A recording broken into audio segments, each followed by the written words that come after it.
L'anno scorso, il 2003, secondo quanto emerge dal report di ARPAV, per la qualità dell'aria è da considerarsi tra le annate migliori dal 2003 sia per il rispetto dei valori limite annuali di biossido di azoto e particolato, sia per la tendenza al miglioramento delle serie di dati legati al valore giornaliero del PM10 e alle soglie dell'ozono.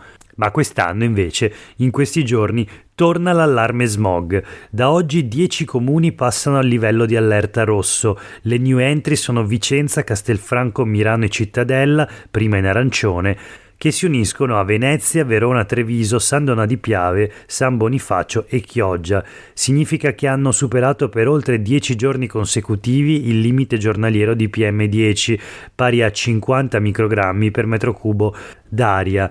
In area arancione ci sono invece Padova, Rovigo, Mansuè, Monselice Este, Cinto Euganeo, Piove di Sacco, Adria, Badia Polesine, Legnago, Conegliano, che hanno superato il valore massimo per 4 giorni consecutivi, mentre Bassano, Schio, Belluno e Feltre, sotto i 4 giorni di sforamento, restano al livello verde. Il lungo periodo di tempo stabile, senza precipitazioni e con venti molto deboli, ha impedito il ricambio delle masse d'aria, spiega l'ARPAV. Pertanto gli inquinanti hanno continuato a ristagnare negli strati bassi dell'atmosfera. Questa situazione favorisce l'aumento progressivo dei livelli di polveri sottili che hanno raggiunto concentrazioni superiori ai 100 microgrammi per metro cubo d'aria in tutta la pianura.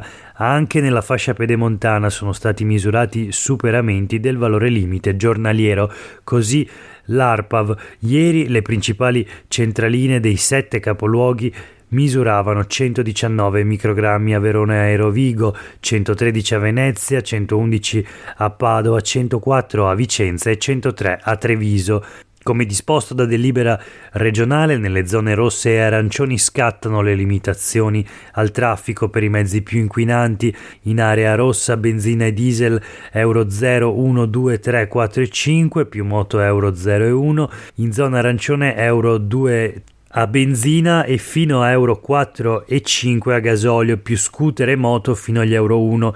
E scattano anche i limiti agli impianti di riscaldamento, 18-20 gradi massimo di riscaldamento in casa e negli uffici. Condizioni dispersive dello smog dovrebbero verificarsi nel fine settimana, avverte l'ARPAV, col passaggio di una perturbazione atlantica. Nel frattempo è allerta smog.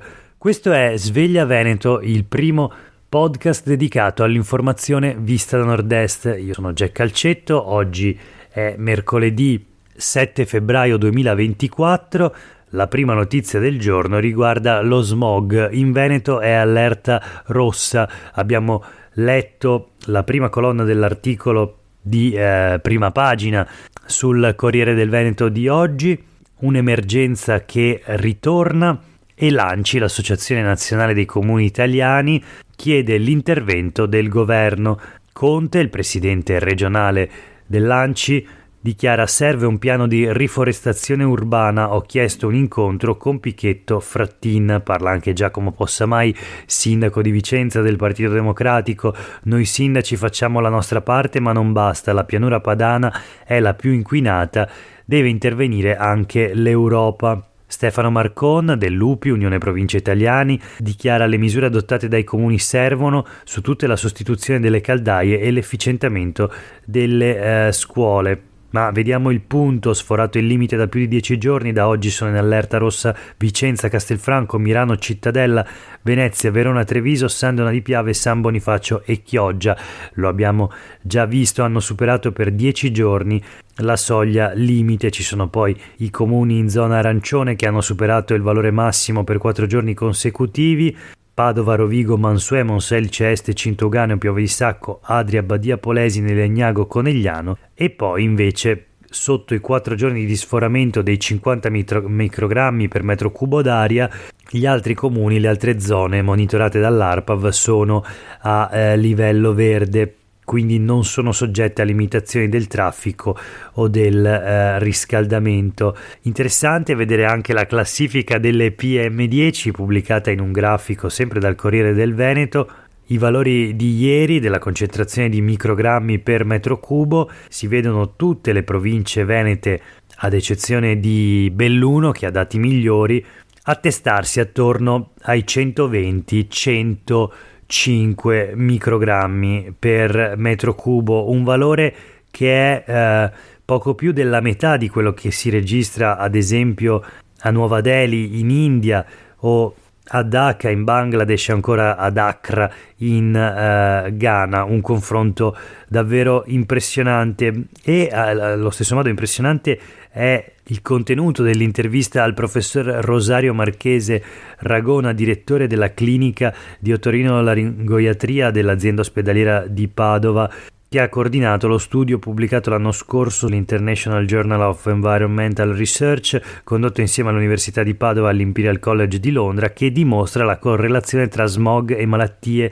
delle prime vie aeree superiori, e quindi otiti e sinusiti causate dalle PM10. I bambini sono più a rischio, serve la mascherina per i fragili. Il padovano Ragona allo studio Bo Imperial College, questo è il titolo sul Corriere del Veneto. La proposta, rivolta a Regione, Comuni e ARPAV, dovrebbero creare un canale WhatsApp per avvisare la popolazione nei momenti più critici.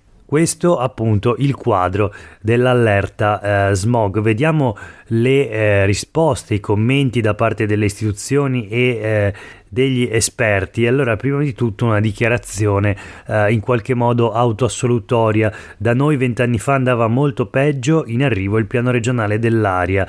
Lo dice l'assessore regionale all'ambiente Giampaolo Bottaccina della Lega, che sottolinea come gli sforamenti sulle PM10 si siano ridotti da 200 a 50 l'anno.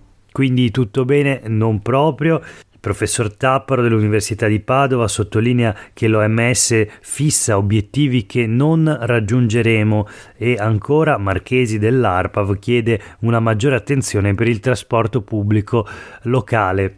Naturalmente ridurre il trasporto privato, l'automobile, sostituendola maggiormente con trasporti pubblici più efficienti, avrebbe l'effetto di ridurre le emissioni, migliorare la qualità dell'aria. Ma a questo punto voltiamo pagina e proseguiamo la rassegna stampa di oggi. In primo piano la politica regionale. La Lega rilancia la corsa in solitaria, ma gli alleati ribattono: sarebbe un errore dividersi. Stasera il primo summit tra i segretari del centrodestra, preoccupano comuni e regione.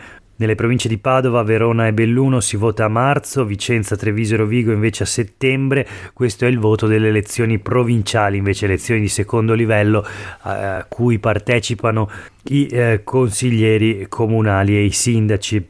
A giugno poi arrivano le europee invece e le amministrative, dove a votare sono i cittadini. L'8 e 9 giugno ci sarà l'Election Day, si voteranno i nuovi parlamentari per l'Unione Europea e le amministrazioni comunali di 309 comuni nelle 7 province venete. C'è una dichiarazione di Roberto Ciambetti, presidente del Consiglio regionale del Veneto. Stefani ha fatto bene, abbiamo una storia, una dignità, basta essere stropicciati tutti i giorni. Questa la posizione del leghista Ciambetti. Insomma, maretta nel centrodestra e in particolare nella Lega, dove Marcato, assessore regionale della giunta Zaia, piazza un affondo sulle europee dicendo: Vannacci non c'entra con la Lega, non ha i miei valori e ha queste idee sugli omosessuali, quando del nostro partito ce n'è più d'uno. La notizia di questa polemica pesantissima interna alla Lega è sulle pagine dei quotidiani del gruppo NEM, in un articolo di Enrico Ferro, che dà conto di un siparietto avvenuto ieri sera ad Antenna 3 nella trasmissione Ring. Il giornalista rivolge al leghista Roberto Marcato una domanda luciferina: Salvini pare intenzionato a candidare alle europee il generale Vannacci, lei ci starebbe in un partito che candida come capolista il generale Vannacci? Marcato prende fiato e poi parte: io con Vannacci non c'entro niente, non c'entra nulla con la mia storia, con il mio apparato valoriale. Non dico che ho ragione io e lui torto, dico solo che i miei valori, il mio credo, la mia cultura e la mia sensibilità c'entrano poco o nulla con il suo verbo. Non ho nulla a che fare con lui e quelle non sono le mie idee, da uomo libero lo posso dire. Queste, insomma, le dichiarazioni come sempre pacate dell'assessore regionale leghista Roberto Marcato. Chiudiamo la rassegna stampa di oggi con le ultime due notizie flash. Sicurezza informatica, in Italia 1500 incursioni, il 10% dei reati mondiali, è boom di segnalazioni, e sui quotidiani del gruppo NEM vediamo che la situazione in Veneto è particolarmente problematica. Il nord-est delle piccole imprese pensa che proteggersi sia inutile, deve darsi una svegliata o rischia. Questa è l'analisi, l'allerta di Giannello Piccoli, presidente del gruppo IT di Confindustria Veneto Est. La pirateria lavora come un'industria, i danni possono essere incalcolabili. E poi ancora, tornando sulle pagine del Corriere del Veneto, l'ultima notizia di oggi riguarda l'emergenza idrica e in particolare il piano della Regione Veneto che prevederebbe la realizzazione di un grande invaso, la diga del Vanoi tra Trentino e Bellunese, ma leggiamo appunto sulle pagine del Corriere del Veneto che oggi si è posata non la prima pietra, ma una pietra tombale sul Vanoi. No unanime di Trento alla diga anti-siccità. L'ANBI, l'associazione degli enti di bonifica, dice però che la progettazione procede. Vediamo il riassunto della vicenda. A fronte dell'ormai cronica emergenza siccità in Veneto, Zaia, nelle vesti di commissario, ha inserito la diga sul torrente Vanoi al confine col Trento fra le opere strategiche. Ieri, dopo il no della provincia di Belluno e le rimostranze della giunta trentina guidata da Maurizio Fugatti, il Consiglio provinciale di Trento ha votato contro all'unanimità. Insomma, un progetto che sembra destinato a non realizzarsi, con un grande sospiro di sollievo da parte delle associazioni della difesa per l'ambiente che da sempre hanno denunciato i rischi di questo tipo di opera. Per oggi è davvero tutto, grazie per aver ascoltato questa puntata di Sveglia Veneto, a tutte e tutti voi una buona giornata.